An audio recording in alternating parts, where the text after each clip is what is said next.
But I do have a couple of IWF announcements, Leaf, and maybe Great. that gives us a little more time for people to join. Sure, please, Mary.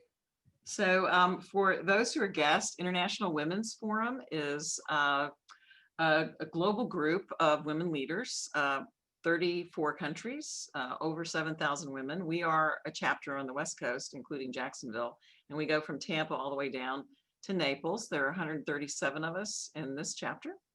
And right now, I wanted to announce that we are launching our new member drive for our members. So start thinking of people that we could invite to our group. We're looking for women earlier in their career and who bring diversity to us, either through ethnicity, race, cultural background, or their fields.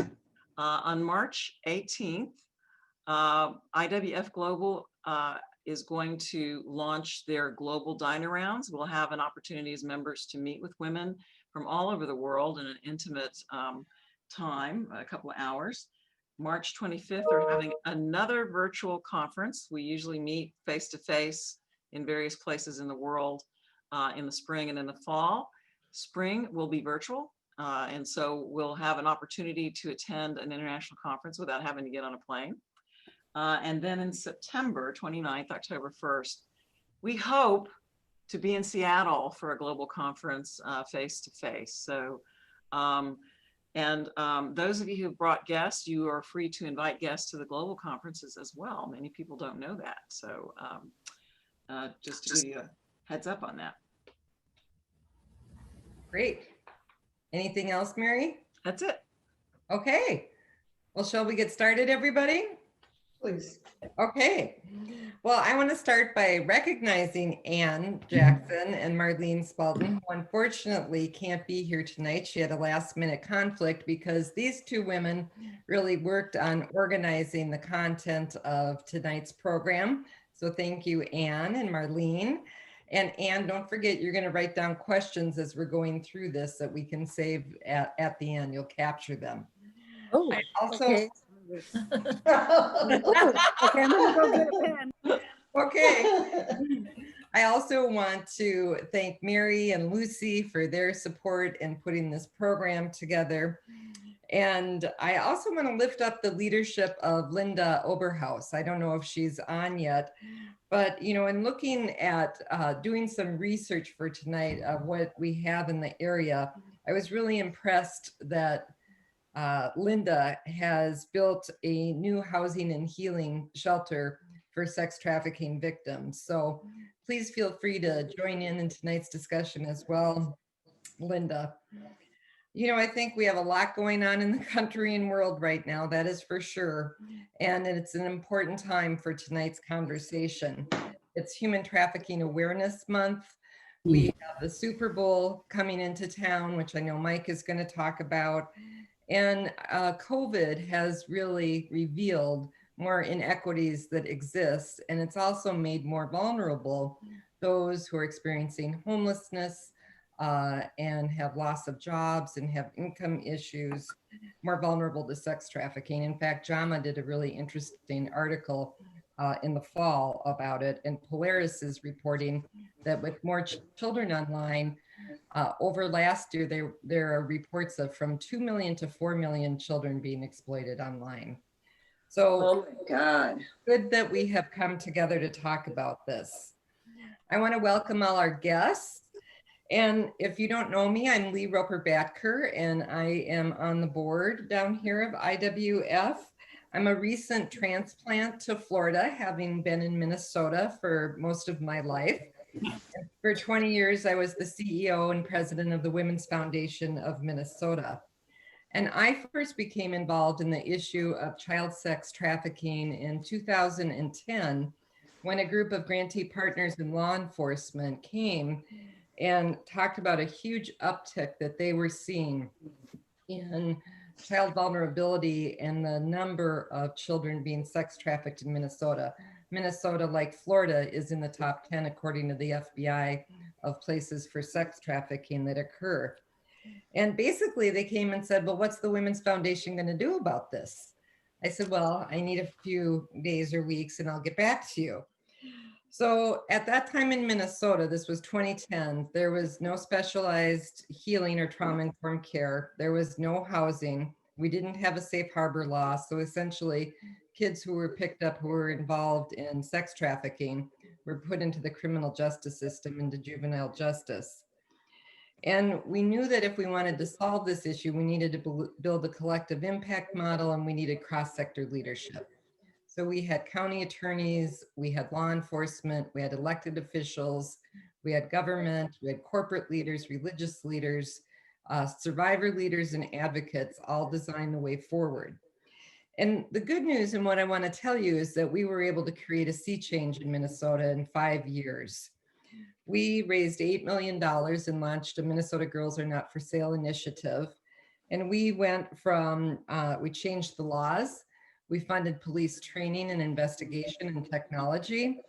We went from having 0 beds in our state to 60. We created a statewide position within the Department of Health and regional navigators for child sex trafficking. And our $8 million investment leveraged $48 million in state funding that is continuing to this day. So it's a comprehensive statewide response that is sustainable and that will provide ongoing trauma-informed care, healing, housing, law enforcement training, and investigation. So I learned that change can happen with cross-sector leadership. And that's why I'm thrilled that we have a panel tonight of cross-sector leaders to discuss the state of sex trafficking in Florida and our communities. And our experts are ready to provide you with some facts, actions you can take, and leave you with hope. And I'm really excited to learn about what the issue looks like in Florida too, and maybe where I can plug in. So throughout these discussions too, I've asked our experts if they can examine how child sex trafficking is treated similarly or differently than women or adults who are trafficked. So let me introduce our 3 amazing leaders. I'm going to give you a little bit about their background, and I like sharing one fun fact about people too. And our format is that I'm going to pose some initial questions, and then Anne, who now has her paper and pen, is going to be tracking questions throughout, and we'll save time at the end. Sound good to everybody? Great. Sounds like a plan. All right. Well, first, let me introduce Misty LaPerriere. Misty, can you want to give a wave so everybody can see you? There you are. Great. Misty is a graduate of the University of Phoenix with a bachelor's degree in criminal justice, and she is the National Law Enforcement Liaison and Trainer with Selah Freedom. And in her job, Misty works directly with survivors of sex trafficking. She trains law enforcement and the criminal justice personnel on this issue. I like that you also offer a certificate program for law enforcement as well, Misty, and she serves on the Tampa Bay Human Trafficking Task Force. Misty is a survivor leader and sees the incredible potential and resiliency in each survivor. And that's so important, Misty, and I think all of our work needs to center survivors in what we do. One area of Misty's work that I really appreciate is your work in the court diversion program, Turn Your Life Around. And that allows women who were prostituted and successfully complete the program to have their records expunged. Okay, one fun fact about Misty. The first time she traveled outside of Florida, she thought she'd make it a really huge trip, and she traveled to Lima, Peru. So that was a long trip and flight for the first one, Misty.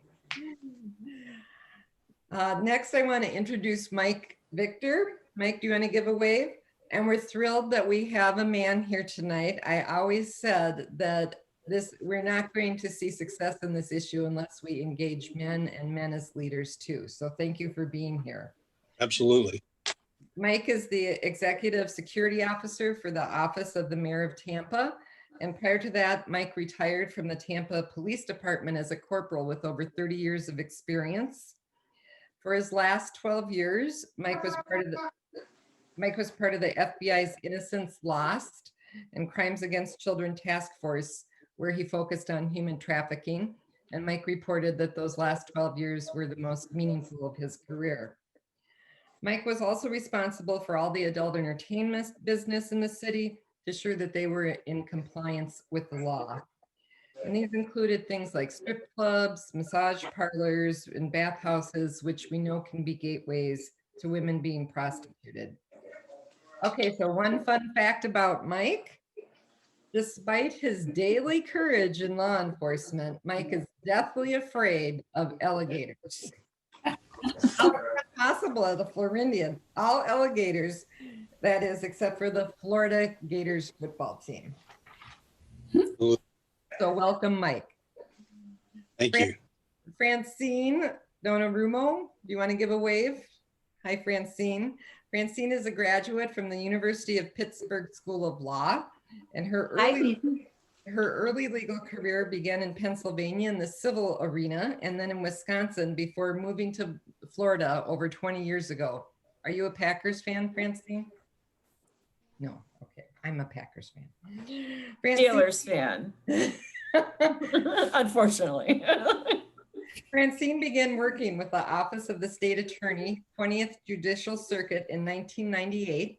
And during her tenure at the State Attorney Office, Francine has experienced the following type of cases: domestic violence, child homicide, sexual assault, human trafficking, child exploitation, and child abuse.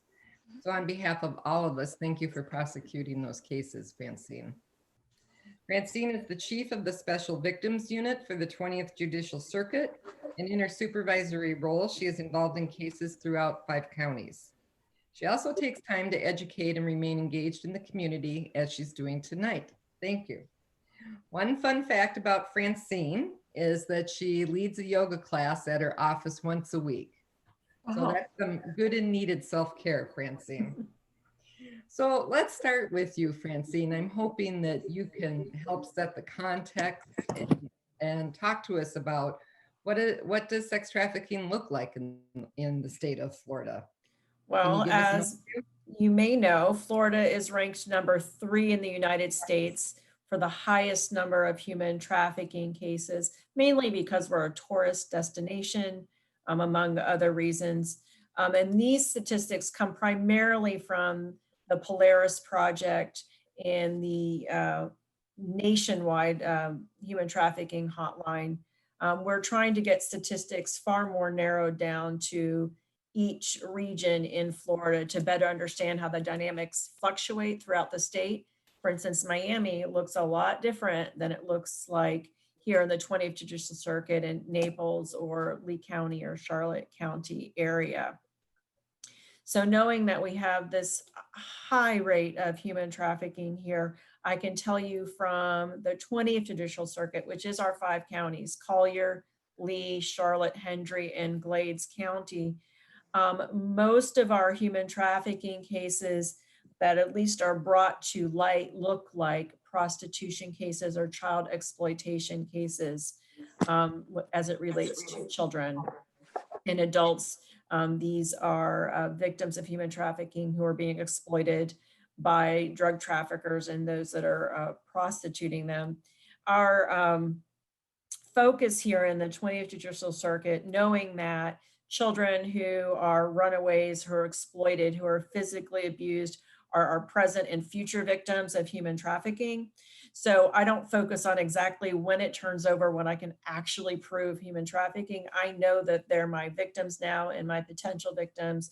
So we take on these cases with our Special Victims Unit very early on in the process with law enforcement. And to give you some idea of numbers, which is really hard, but I can tell you the number of cases that are worked on a yearly basis by our 11 special victims attorneys that are specially designated to just these crimes. And this would be excluding homicides. In this area, we have about 730 cases a year that come into our office. Do we prosecute all of those as human trafficking? We do not, but that's the best estimate I can give you by the way we calculate our cases. I do have plenty of examples of open human trafficking cases in my office, but that is kind of a number to work from the 5 counties, at least, as you look at that. I know that child pornography, which is a form of child sex trafficking, is on the rise. We've been prosecuting a lot more of these cases, as people are stuck online and they become almost addicted to, and they have been for years past, but they're continuing to develop their expertise on how not to be as traceable with their saving, looking up, generating child pornography. So that is pretty high, as well as those exploiting children online. And there's almost, um, it's almost impossible for a parent to monitor a child online. This is why we are so grateful for law enforcement when they do have their undercover operations or people who are working online looking for those abusing children. And so it is hugely important because we have several cases in our office where adults are targeting young women and men and boys online, having them either produce sexual pornography for them or actually meeting them and sexually abusing them in various different ways. So that's kind of what it looks like in our area, at least. I'm certain there has to be labor trafficking in our area, especially in the Immokalee area. We just don't have those presented to us in our office right now. The most evidence I have of human trafficking in Southwest Florida looks like sex trafficking of children and of adults. We know that adults, which legally are defined as over the age of 18, um, they may not always self-identify as being a human trafficking victim. However, we know that they are from either personnel who works closely with them, providing them with services. Maybe they get arrested for a crime such as drugs or prostitution if they're an adult, and we learn through their service providers that they're a victim of human trafficking. We know those numbers, at least I can give you the Lee County Jail, for instance. There are approximately 30 women a month that self-identify as being a victim of human trafficking, but they're not willing to report to law enforcement. That's very anecdotal. I know that's just one county, but that's kind of an idea. So we know these victims are out there. We know this, of course, all service providers do, but that's just one example. I was asked through, some of the questions that you posed, what's the difference between children and adults? Well, one of the main ones is that it's not a crime for a child to be prostituting themselves. They are automatically considered a victim of human trafficking. This was as of 2016. But so if they don't self-identify, the Department of Children and Families, pursuant to Chapter 39, they can take over and at least attempt to provide services to these child victims, even if they're not willing to provide information to law enforcement and self-identify. But with adults, which, like I said, the entire legal system is divided up with children and adults, they draw the line at 18. One statute actually draws the line at 16, the lewd and lascivious statutes, but they draw the line at 18. If the adult isn't self-identifying as a victim and providing information about their trafficker, we have difficulty in providing them with as many services until they're willing to do so. Certainly when they get arrested in the criminal justice system, it becomes a bigger challenge because then the prosecutors can't help the victims as much because they're arrested and they have their own attorneys who may not understand the process as well either. So that's kind of what it's looking like here in our area right now, but I have a lot of information if anybody has questions, so I can kind of go from that direction too. Great. Thank you, Francine. I think that's really helpful. And I think it's interesting. A question I've always had is, I think there's a mythology sometimes that there's a choice and that there isn't coercion involved. So what happens when that child turns 18 that suddenly makes it go from it was coercion to it's a choice? So maybe later on we can talk about if there's any movement to increase that age and what some of your thoughts are about that. So let's turn to Misty now. And Misty, we heard what some of the numbers are. I'm wondering, oh, there you are. I'm wondering if you can put a human face on what this means for us, and what are you hearing from survivors? Are there any trends you're seeing in the work that you're doing? And so I'll turn it over to you. Sure. Thank you all for having us here and for joining us tonight for this call. And Francine, thank you for all the information that you provided as well. I will share with you what we are seeing, and I've been with Selah Freedom for 6 years, is a lot of times when I share to my own family and they're like, hey, how can you do this work? It's pretty dark. You see some of the worst of the worst. A lot of times the stories that we have from survivors are very similar. Usually they're going to describe some sort of pre-adolescent trauma, whether it's been sexual abuse, child abuse, maybe they've been through a tragic death in their family, but there usually is some sort of pre-adolescent trauma before they become a victim of human trafficking. And then we typically will see them running away at a pretty early age, where most of them end up encountering a trafficker within a short period of time, 24 to 48 hours, who then uses a variety of methods to traffic an individual. It could be the coercion piece, maybe false promises. They may start fronting them narcotics. We've had others that are offering them a place to stay. So it really takes multiple different forms. I will share that we've been able to serve women, men, and boys. That's been a recent change at Selah. Historically, we've only served adult females of domestic sex trafficking. And since becoming a part of this OVC, Anti-Human Trafficking Task Force grant, that has really opened us up to be able to serve boys, which totally makes my heart happy. We actually have a couple on our caseload right now. So I'm very excited that we get to do that important work. As far as other trends that we're seeing with human trafficking victims, I think for us, one of the things that we've seen is an increase in victims meeting their trafficker through online platforms, and them being recruited, and some of them extremely innocent kids. And when I say kids, you're right, they may have reached the age of 18, but they're still very young-minded and have been recruited through some of these social media apps. So I'll stop there, Lee. That's great, Misty. Thanks for putting a gender lens on it. And I think with boys in particular, it can be such a hidden market. It's often very difficult to see and access.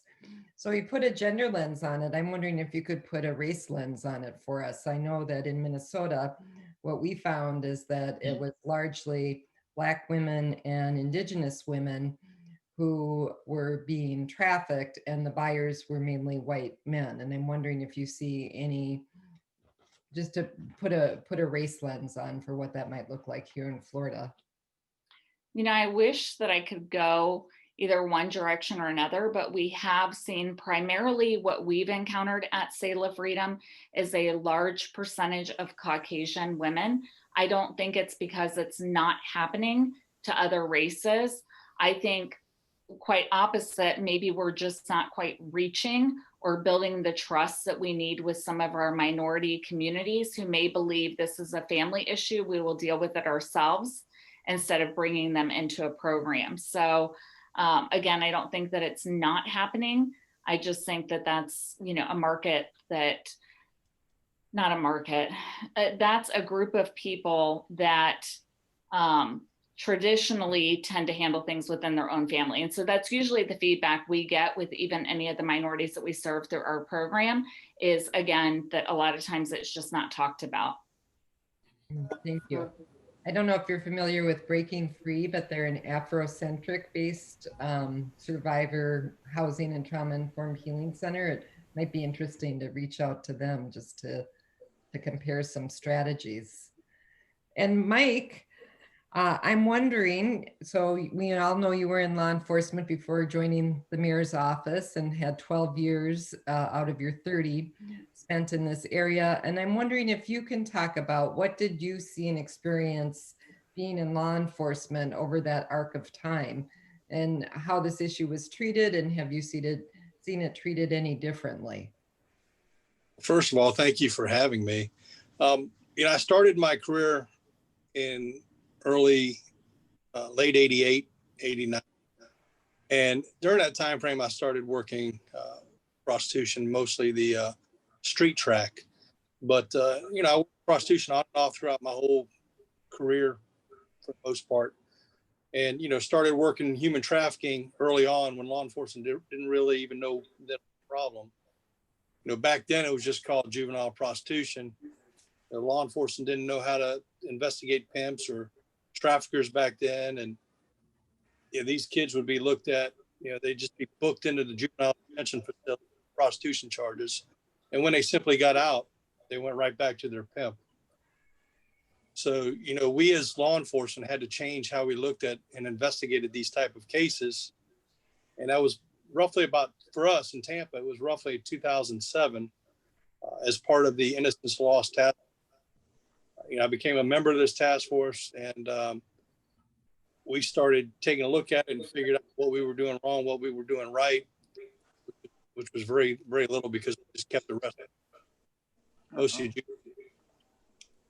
And, we took a different approach. We focused on two parts, one being recovering the minor, getting them help, some assistance, the assistance they need to leave the life and return back to society. Second was identifying, investigating, and prosecuting the pimp or, sex trafficker. Basically, if you failed at one, you're going to fail at the other. And if you couldn't stabilize the victim, you're not going to prosecute the pimp. So it was a very hard challenge. I said, we've been going strong since 2007. I retired in 19, but I still keep my finger on the pulse. I'm still talk to my old coworkers. And, it's out there. I mean, things have changed and investigative strategies have changed. The way we locate potential victims is different. And it's evolved. We've been very successful here in Tampa, especially with the FBI and the Attorney General's office here.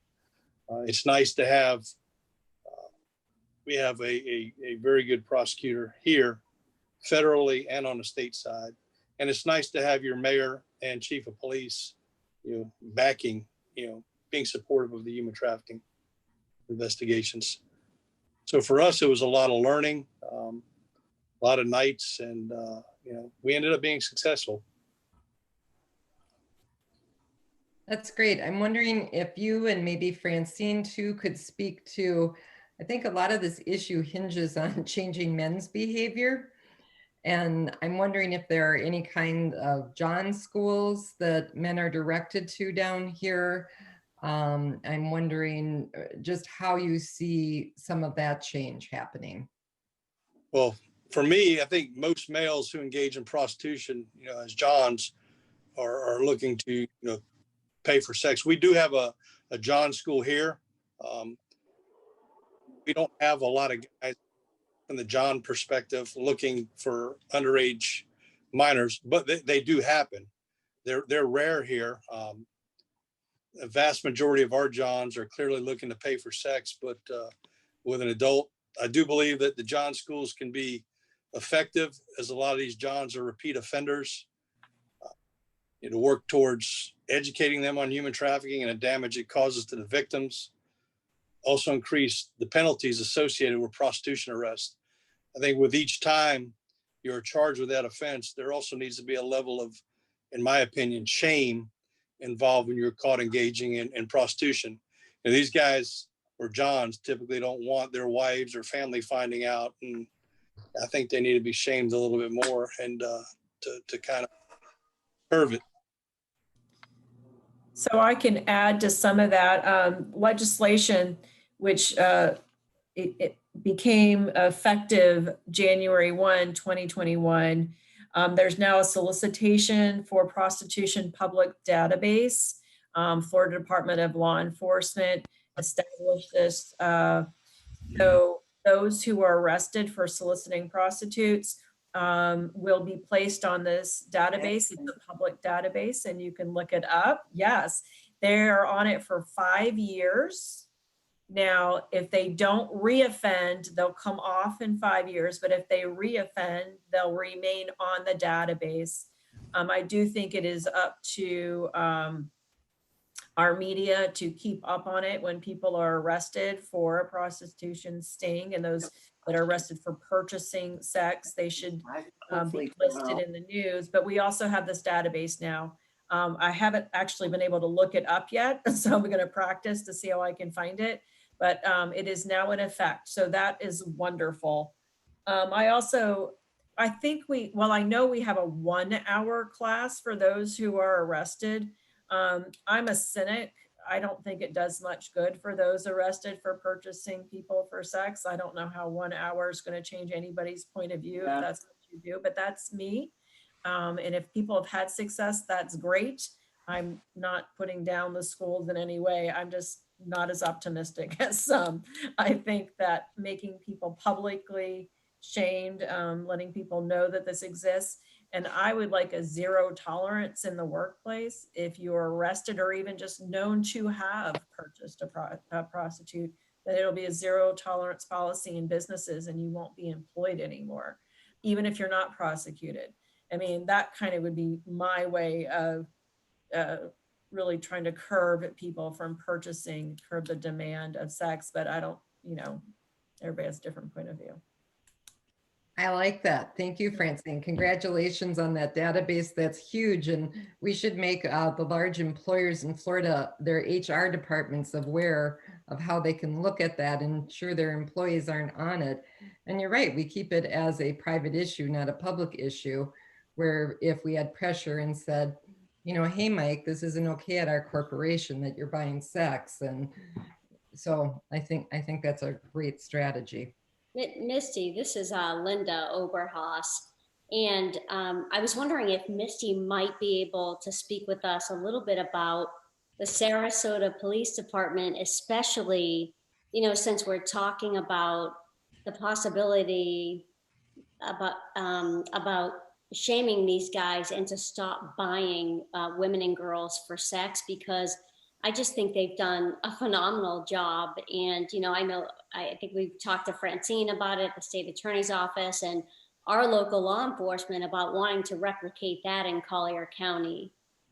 So maybe. I'm Linda. I wanted to say it was so good to see you on here. Good to see you. I know we've connected before. Yeah, I think there's a couple of great initiatives that have happened that I personally would love to see expanded, potentially in Florida, maybe even beyond. I know there's a lot of talk between talking about legalizing prostitution and then also on the other side, we're talking about the Johns and what's happening.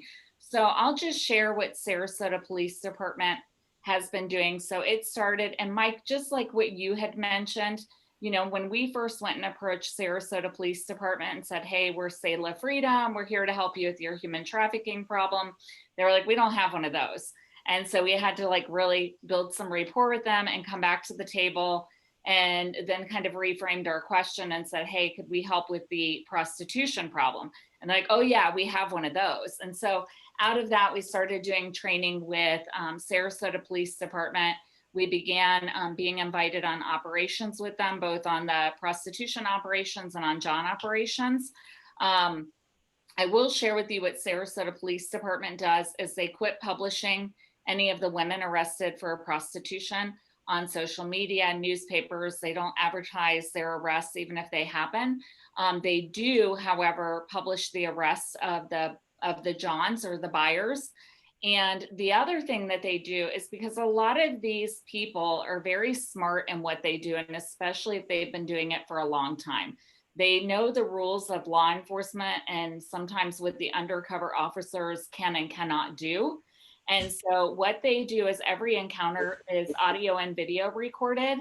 And if they have somebody that engages with one of their undercover officers on the street, but then maybe gets spooked at the last minute and doesn't go through with the deal, they take down the license plate number of that car. And Chief DePino, the chief of police with Sarasota Police Department, writes a letter to the registered owner of that car. And it's a non-accusatory letter, but it just says, hey, on this date and time, this vehicle owned by you was seen in an area where we were conducting an undercover operation. The person driving the vehicle had conversation with our undercover officer. Here are the penalties for this crime.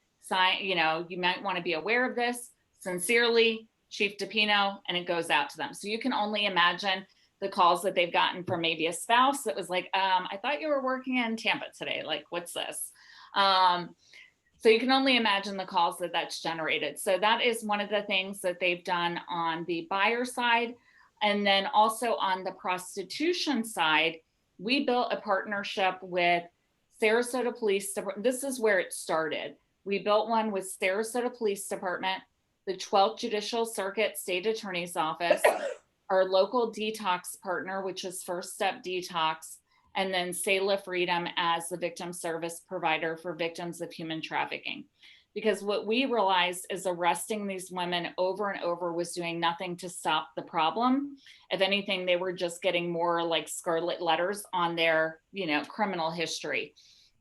And out of that was birthed the conversation. And I've been around long enough that I was there when it was grassroots. Like, we literally were explaining this every time to a new state attorney. We were explaining it every time to a new judge. In the beginning, we had, your crowded courtrooms for first appearance. So we'd have to wait forever for, survivor's name to be called. But what we developed is a prostitution court diversionary program that's called TILA, which stands for Turn Your Life Around. And if somebody is arrested for prostitution, or maybe it's not even a prostitution charge, let's say they have a misdemeanor charge for possession of drug paraphernalia, but we know that they've been engaged in prostitution or they're a human trafficking victim due to the work that we've been doing in other areas. We can make a recommendation and see if the state and public defender would agree to allow that individual to enter into the diversionary program. And if they do enter in, it's tough for them. I mean, it's about a year-long commitment. It's not just a slap on the hand. I mean, most prostitution arrests at maximum, they would do maybe 30 days. I don't know, Francine, would you agree with that? I'd say at max for prostitution would be like 30 days. Oh, at max. Especially We don't arrest for prostitution very often, but the drug charges we certainly do that are associated with that. Yeah, and so the one thing with a lot of the women that we serve, and I'll give you an example, Chief Holloway came for a tour of our program, and many of the women stated without an arrest, they would not have gotten help. The nice thing is they are getting services, and if they successfully complete the court diversionary program, then the charges are dropped. And so they don't have that criminal record. And so it also helps them to engage in services. And we've seen a really high success rate. We actually ran our statistics in Sarasota and we saw a 92% decrease. Good. And also, let me back up, 92% success rate. And what we mean by that is the survivors had stayed clean from any substance abuse issues. They had not had recidivism, or for those that may not know, meaning they've not been rearrested and charged with any new crimes. I literally can go down our list of women that used to walk our main trail. And it's not just because we've pushed the crime into a different area. I can literally tell you, okay, well, hey, this woman that was out there for like 10 years, she now has bought her own house. She's raising her grandkids. I mean, we had another survivor that for the first time put Christmas lights on her house and actually got to take a vacation, something that, we take for granted. So we are seeing a really high success rate. I will tell you, the 12th Judicial Circuit covers both Sarasota and Manatee. So what was very interesting to me is that we had the program in Sarasota County, but we didn't have it in Manatee. Well, since Manatee kind of looked at the success rate that Sarasota was having, that now they have launched their own TILA court diversionary program in Manatee County. They have not been doing it as long, but even their rates are at an 82% success rate. And again, like our North Trail does not look anything like it used to, as far as like truly getting them into help and having resources for them. So that's a little bit on the court diversionary program. The other great thing is now we have a judge that's volunteered their time in both courtrooms. So this has cost the Judicial Circuit nothing more than volunteering one day a month. Well, and I shouldn't say nothing more because there's always paperwork and stuff that happens on the back end, but they dedicate their courtroom one day a month. for the survivors to come in and have their cases heard. And it's the same judge, it's the same statewide or state attorney, and it's the same public defenders. So they really get to know the individuals going through the court system. And while we can't formally close down a courtroom, I'm not employed by the court, so we don't have an issue going and telling somebody that the court is really only for the people that are having their cases heard that day. And out of that, typically we only have the survivors that are in the courtroom. We're not seeing their drug dealers come in, their traffickers come in, their buyers. They actually are able to come by themselves and have that confidential courtroom to share what they've been through. So I'll stop. Congratulations. That, I mean, what an achievement, what success. That's an amazing program, innovative program that sounds like is going to go into other counties. So brava. Thank you. Yeah. Really? Well, we got a Super Bowl coming up. Of course, I'd like to see the Packers win on Saturday and be in the Super Bowl.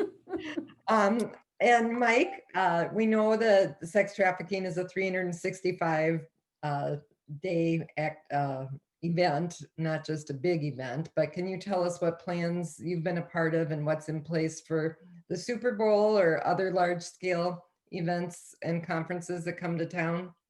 Well, I think the spike this year will be far lower due to COVID than in the past. But now I participated in things. We had the Super Bowl here last time. I've been to Atlanta a couple of times and participated in large sporting events. We normally see pimps and traffickers bring their girls, obviously, to make their money. Though I can't go into a lot of details of how law enforcement does its things, but I promise you we'll be out there this year and years to come. This is something the department, the city, the county, the state, being FDLE, and the FBI has been working on. We're making sure that all businesses are in compliance with the law, whether they're the massage parlors, the strip clubs, the track, the ads. We want to make it dangerous for pimps to travel, exploit their girls for money at these events. And as of now, it appears that they've been willing to accept the risk and make the money. But we've been out there. We've been out there for months working on this.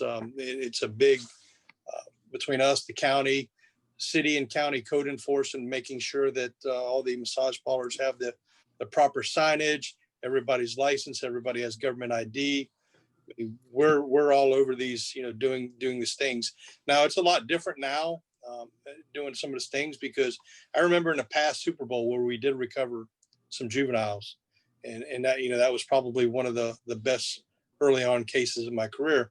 But I remember when Backpage was the place to go, and because of the federal government taking it down, I remember a Backpage, we'd have hundreds of new ads every 10 minutes. It was just crazy off the chart. But now there's so many different websites and so many different places to look for that. So, we have to, there's some new websites out that are tools that help us focus in on some of these images that may be related from NCMEC, the National Center for Missing and Exploited Kids. So, we're looking for runaways, we're looking for victims, and we're just targeting the prostitution and John angle of it. So, I know the guys and girls that work this here in the Hillsborough area are busy. Hillsborough County area are busy. And I know what's in Clearwater, St. Pete one night, maybe in Tampa one night, and maybe in Orlando or Miami the next night. So the good thing is that we have these, we communicate with other agencies. So we pass on information and we totally run down any leads that comes through the Polaris Project or Crime Stopper. So we will be out there, not me personally, but I do interact with my old coworkers. I'll be out there with the mayor, and as the mayor says that I'm a retired cop and she's a retired chief of police, and between us both we make one cop, and we'll both are looking to make it safer for everybody as well. Great, thank you so much. Yeah, I don't know if people know where do people go now that Backpage and some of those are shut down? Because we funded some stings where they would place an ad, you know, very young, exotic, different words that men were looking for. And all of a sudden they would just get flooded with calls. Yeah, So where is that activity gone now?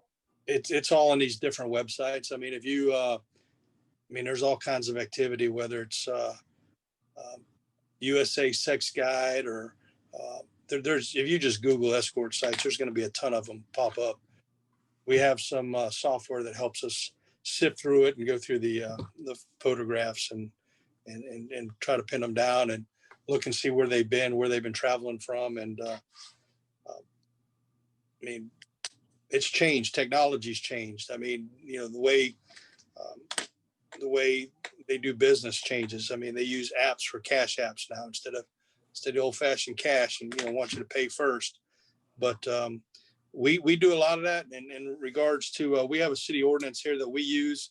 If the girl gets in the car, basically walks like a duck, looks like a duck, it's usually a duck. If she gets in the car and engages in any kind of communication about it and stops short of doing a crime, then, you know, we use a city ordinance violation for both John and the girl. Great. I mean, basically, really, you know, first of all, one girl, one juvenile out there is too many. I don't know of any girl that wakes up one day and decides you're going to go be a prostitute. Those are the girls we're out there looking for. Or, you know, we're going through our normal areas, you know, our seedy hotels, and, you know, we're just looking, we're looking everywhere. Thank you, Mike. Misty, I'm wondering, so you work with a lot of survivors, and how do you feel like their input and voices are placed into policy and programming and some of the protocols that we've been discussing? Hi, if you guys can hear background noise, I apologize. We've got some building people beside us that are being really loud outside my door. So anyways, I would say as far as how we're gaining survivor input on policies and programming, I know at Selah Freedom, we have a survivor advisory board currently with 17 members that sit on it. So for example, I know one of the nursing instructors, I believe at USF, just had met with our survivor advisory board to influence their policies and how they teach their students at school. So they are being utilized and their voices being heard for their personal lived expert experience. We have actually started a program where we're able to hire some of our survivors onto our team. So I'll share with you guys a real beautiful highlight for me. Several years ago, I want to say it was 2016, we received a call from Sarasota Police Department involving a human trafficking case. They had gotten a tip from a parent out of Atlanta, Georgia that said, hey, our daughter's missing. We believe she's being trafficked in your area. They gave a description on the daughter and the trafficker. So they began going to a lot of our low-income motels and kind of looking for these two people. They would get a positive ID, but then they weren't there. Fast forward, the very next night, they had a minor that went to our local hospital to report a sexual battery. And when she was there, she started to describe her trafficking experience and the way that she was talking about the individuals. They felt that the two cases could be related. And she had shared the phone number of a man and a woman at a motel who had been giving her drugs, taking pictures, putting her up on websites. And out of that, they were able to use some great law enforcement techniques and software. And they were like, hey, we're really onto something. We see ads posted from Miami to Sarasota to Atlanta, the Carolinas, and all the way over to Las Vegas. Law enforcement at that point put a call into our statewide prosecutor to say, hey, this is what we've got. Where do we go from here? And then ended up calling us and said, hey, we're going to try and get a stop on this vehicle tonight. And if we can get the trafficker up here, we believe he's going to have more victims. Will you come out with us? We said, absolutely. So that you guys know from a victim service provider lens, what that means is that we began work right away to make sure that we had detox beds, and that we would have a bed available for them in our program. And if not our program, that we would have worked with another NGO organization to make sure that we're not out there promising the victim something that we can't deliver. We were making sure that we had backpacks full of clothing, we had water, we had food ready to go, and any other resources that we could need for those victims. Law enforcement did stop the vehicle. They made an arrest. They called us, said, hey, this is the location where we have the other victims. So we went out and we met with them right on site. They did not have charges, nor did they want to charge the victims that were out at the hotel. But they weren't comfortable going to law enforcement's office and having a formal interview. So instead we said, hey, can we use our office? And we invited them there. And the survivors agreed. They were comfortable with that. And we brought a detective with us to our office. I'll save some of the information. I mean, it just went on until about 4 a.m. without, sharing too many details. The beautiful thing is all of the survivors had different journeys to getting help. Like one only was served through outreach. She never came into a residential program. Another one was actually arrested for being the recruiter. She was a female. So she sat in jail for about 9 months, and then we were able to work with her and eventually get her into a program. And then one of the other victims, I always tell her she's one of the bravest survivors I've ever worked with, because she came into our program the very first time I met her. That never happens. We know traditionally it takes multiple points of contact, but literally she came in that night and she graduated the program and she's thriving right now in her life several years later. But the really cool thing I wanted to highlight is one of the survivors in the case, she was really one of our most difficult people that we were working with that night. She really made our jobs hard, and especially in the beginning of things. But we kept showing up through our community partnerships. So I would just say, in your circle of influence and whatever you do, there might be a way for us to get to know you, because that's what helped us with her. So we were connected with our local hospital, our crisis unit, our detox facility. We were doing groups in the jail. So we had a lot going on in the community that allowed us to have multiple points of contact. And eventually she said, you know what? I'm done. I want help. I'm going to come in. And so she came into our program. She successfully completed it. She's been clean for 3 years now. And literally she works full time in my same office space. So it's the most amazing thing. And she's a powerhouse advocate. I actually have turned over a lot of the stuff that I've done with Tyler Court, and now she pretty much is the lead in helping with that court program. So I just can't say enough about the importance of having people with lived experience, but making sure that they're healthy before engaging in that. So before any of our survivors are hired on, they get a ton of trauma therapy and assistance with their own trauma before they come on staff. And we've seen some longevity with their clean time and their investment in being able to stay clean if substance abuse was an issue for them. Thank you, Misty. Thank you for your work. Really impressive, life-changing. Okay, I'm going to wrap up with our panelists so we can get to some of your questions, because I know that you all have some questions and we want to honor everybody's time. I think our experts will stay a little after 6:30. So finally, we all know that action overcomes despair. And I think this is a heavy issue and sometimes hard to hold hope, the belief that institutions and people can learn and change and grow. So we've got a lot of powerful members before you, and I know a lot of them are interested in how can I get engaged and how can I best help? So let's do a round robin question of that. And Francine, do you want to start? Oh, I just want to know if we want to answer the questions, Lee, that were in the chat room. There's already 4 questions there. Sure. Should we end with Yes. this question, and then I'll turn it over to you, Anne, for Well, the questions. All right. Okay, fine. Because I'm very interested in the question you just posed. I'd like to know how to volunteer and how to contribute. So the question that you just asked is my question too. So, and Linda, yeah, Francine and Linda and Misty, please answer.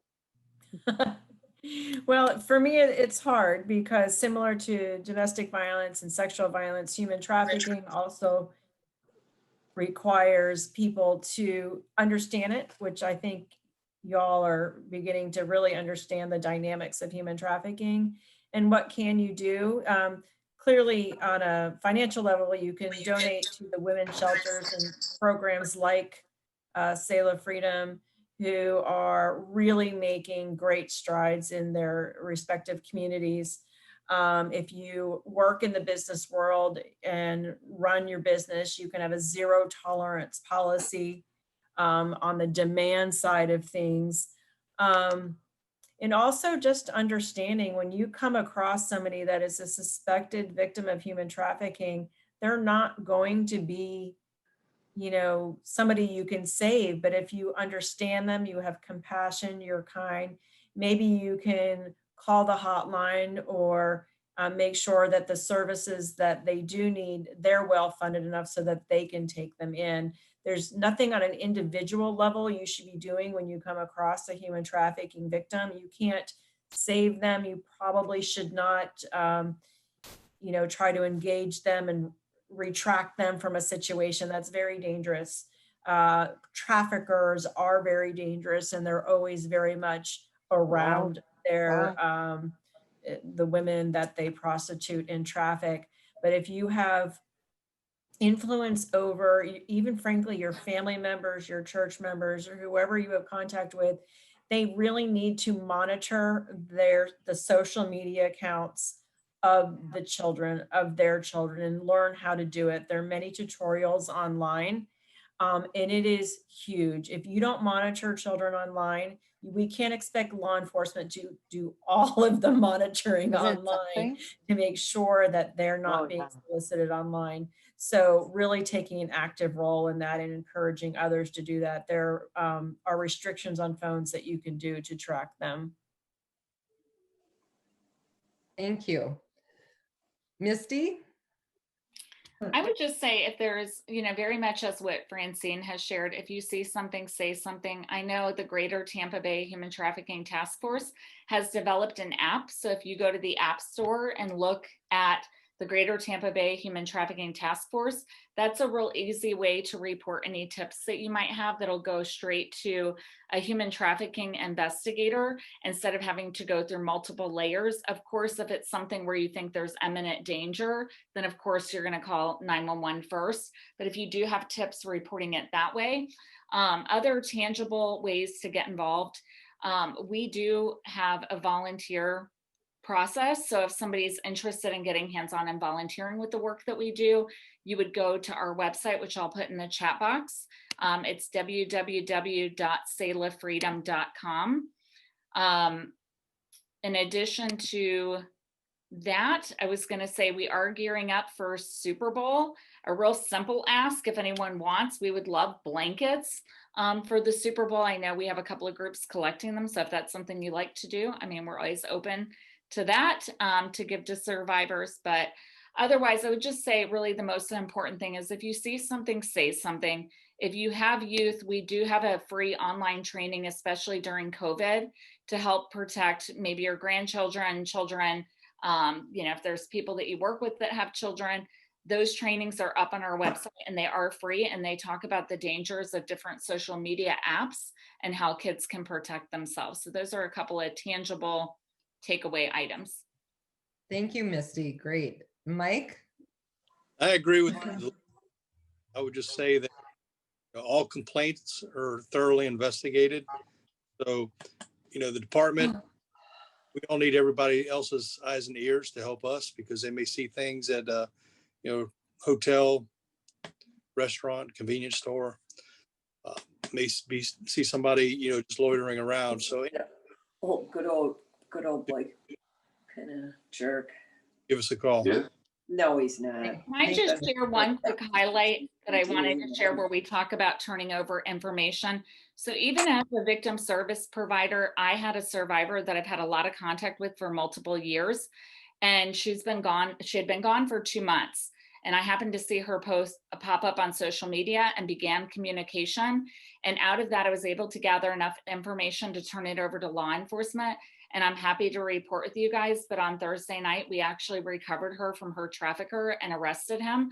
And so that was just an amazing collaboration to where, as I mentioned, not being the heroes and putting ourselves in danger, but instead Wow. sharing that information with law enforcement so that, yeah, you're not just out there potentially causing another dangerous situation for law enforcement to have to handle. Thank you, Misty. B, I think that you might not be muted, just in case you want to mute yourself. And Sorry, I didn't know that. Linda, did you hear me introduce you? And I did. I you're did. great. I was here. I just want to thank all three of the speakers tonight, and just have so much respect for Misty, who and all of the work that she's doing with Sailor Freedom. It was so inspirational. As organization, we went to Sarasota and got to have that full experience of what it means for a survivor to go from intake into treatment, and really get the help they need. And so Francine and I and local law enforcement are having conversations around all of the great work that Sailor Freedom is doing with the Sarasota Police Department. And I'm confident that we can do similar things here in Collier County. So kudos to you, Misty. Linda, this is, It just makes my heart happy to maybe see this model take off in other jurisdictions, because it has been really successful. It's not like we have to be the ones doing the work, but even just sharing the model and having other people do it would be huge. So Thank you. So Anne, do you want to turn it over to you for some of the questions from the group? All the questions are in the chat room. Does everybody see them? I mean, I can be the moderator, but the first one was, how has the school remote learning affected online abuse? I don't know who should answer that.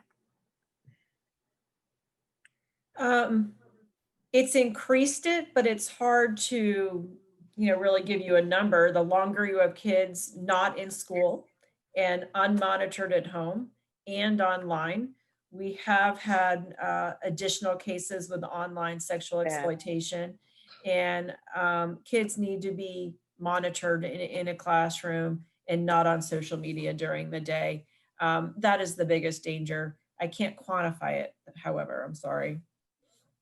Well, no surprise there, I guess. The second question is, what are the barriers to shutting down all the massage? This must be a local one. All the massage locations on Kennedy. I don't know where that is, where there are countless victims, according to Creative, a local nonprofit. Does anybody have the answer to that?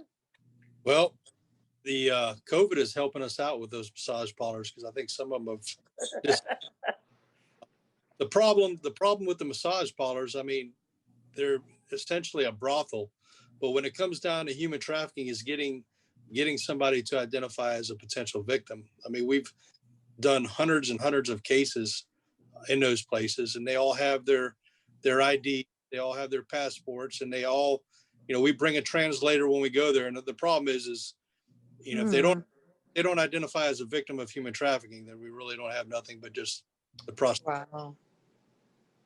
Thank you. And if I could just interject from that, he's absolutely right. But one of my biggest fears is that the trend to want to legalize prostitution would be successful, because then we would have absolutely no way to get probable cause search warrants and investigations started into these massage parlors or any other forum. So it's just kind of dangerous to. We do not legalize prostitution. Not a crime. I couldn't agree with you more, that it would just be a devastation to see that happen. I agree. I just wanted to thank Francine for putting that out there. But the saving grace, though, for some of our human trafficking victims is that we can have attorneys expunge their criminal history. If they were a victim at that time, you would just need an attorney to do that for them. Thank you. I'm going to ask the third question, which I'm not sure, but maybe Jan can explain. In terms of paying for sex, does that mean sex trafficking does not involve payment to a pimp of sorts? Yeah, I may have misunderstood it, Anne, because I think it got explained later. But- Okay, But we were talking about John's. Someone said if since they're paying for it, it's not a problem, or can one of you explain that?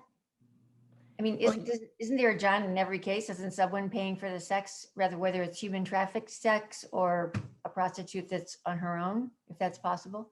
Sometimes they can transfer the funds through applications on their phones, Okay, or it could be in exchange for drugs. okay, so it's how they're Either one. paying, what they're paying with, is what Yeah. you're saying. Okay, It thank you. doesn't have to be money. Got it. Thank you. okay, Because you could, thank you. And so there's a couple more questions. Can you clarify the difference between arrested or convicted for the database? You can say who asked the question. Well, that's for Francine. The solicitation for prostitution public database. I will do more research, but I'm quite certain it would be somebody who was convicted and not arrested. But I haven't done, like, verified some of the research on that database, other than pulling it up and knowing it's the law. I'm pretty sure it's convicted. Okay.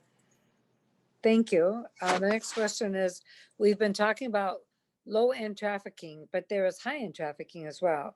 Is there any percentage difference that is known in this area? I don't understand that. That's from Kate. So I don't understand the question. Most of ours in Tampa, Hillsborough County, most of our human trafficking victims are juveniles, and most of them are from the inner city area. Most of them are foster care kids as well. oh, Oh, wow, Oh, yeah, that's the majority. oh, wow, oh, had no idea. wow.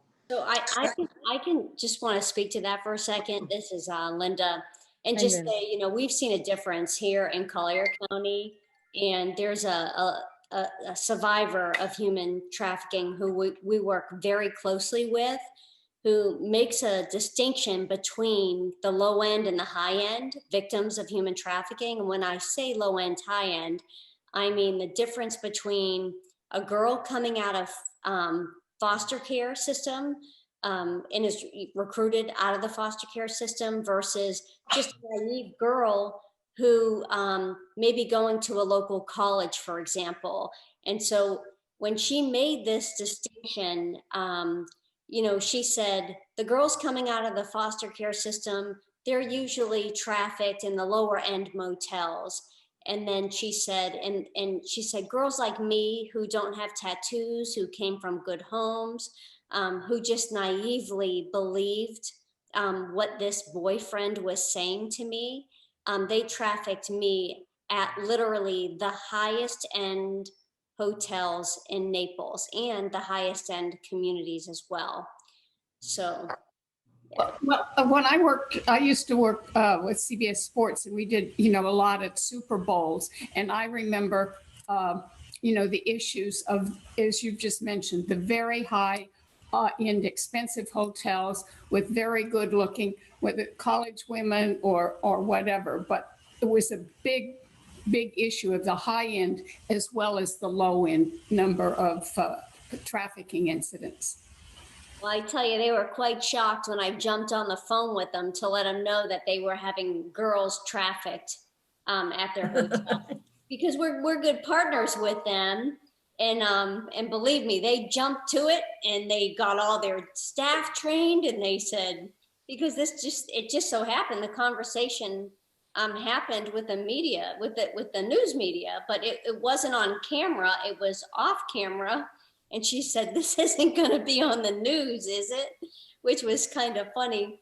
But anyway, but they really did jump to, and they began getting all of their staff trained in what to look for human trafficking as a result. That's awesome. Well, and I The know next, the hotel that I used to work in out on the island, Anna Maria, almost all the hotels and restaurants on the island, all their staffs have been trained in identifying trafficking. good, That's so great. Just a couple more questions left. One person wanted to know what the route is. What's the main route?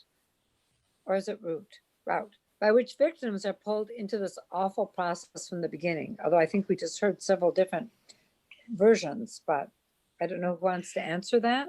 Well, the stats would say online that the stats I saw recently, and Misty and Francine may know better than I, but that approximately 70% of the women and girls that are sex trafficked now are they're trafficked online. They can get pulled into this by any number of ways. When we do a training, I mean, I literally show a trafficker can be anyone. I think my most heartbreaking case was a biological dad that tried to sell his 3-year-old daughter for $1,000 for an hour by calling his estranged wife and saying, I really miss our little girl. I don't want to be a deadbeat dad. So, I mean, we've seen it from that end of things. We've seen a woman traffic minors. We've seen, you know, adult men. So it happens in all different ways. I know right now I'm working, it was a male victim that basically was kidnapped from a venue and brought into a situation with drug addicted parents that weren't looking for him. And so where a lot of other kids could escape, he said, nobody really cared where I was. And I didn't know where to go at the age that I was. So, I mean, that was his situation and a lot of manipulation. The person in that particular case bought a lot of toys for the kids. He had a very nice property.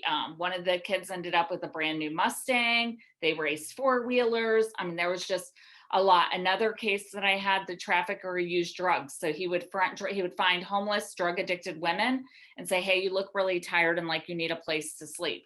Bring them back to a house, let them get sleep for a few days, front them drugs, and then say, well, you didn't think that was free, did you? And then start making them work off the drug debt that he had created. So really, it does vary as far as how they get recruited into the life, but we are seeing a large increase in kids being recruited off of social media and even gaming apps where they have the ability to chat with complete strangers is another venue where we've seen trafficking happen. I agree. Thank you. That was actually all the questions. There's a couple more comments.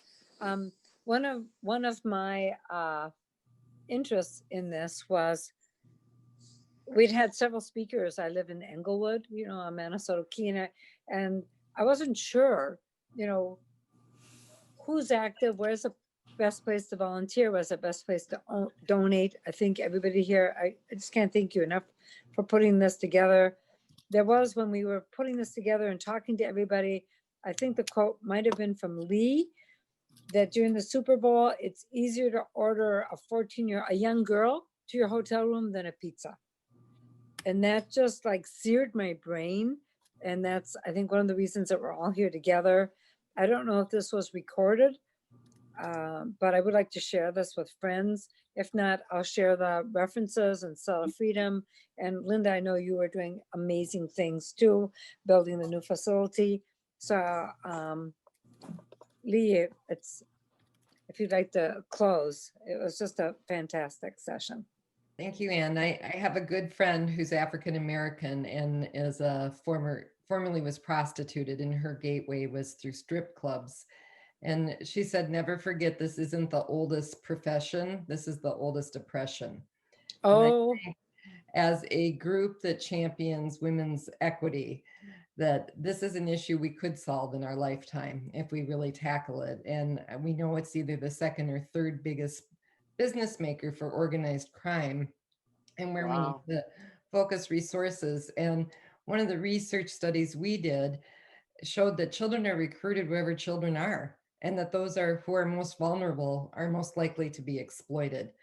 And a devastating recruitment technique is that for the unpopular girls or girls with some developmental delays or mental health issues, the pimps get like these high school recruiters who take girls to these parties where they're gang raped into it.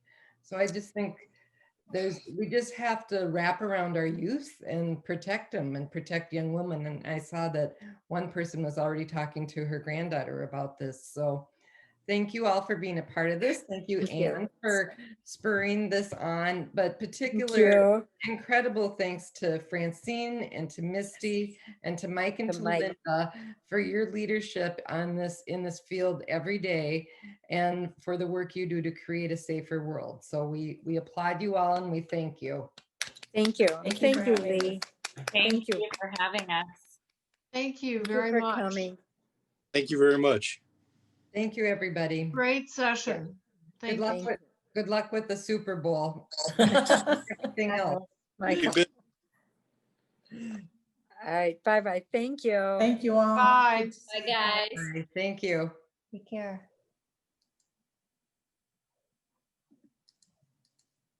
Hey, Jan.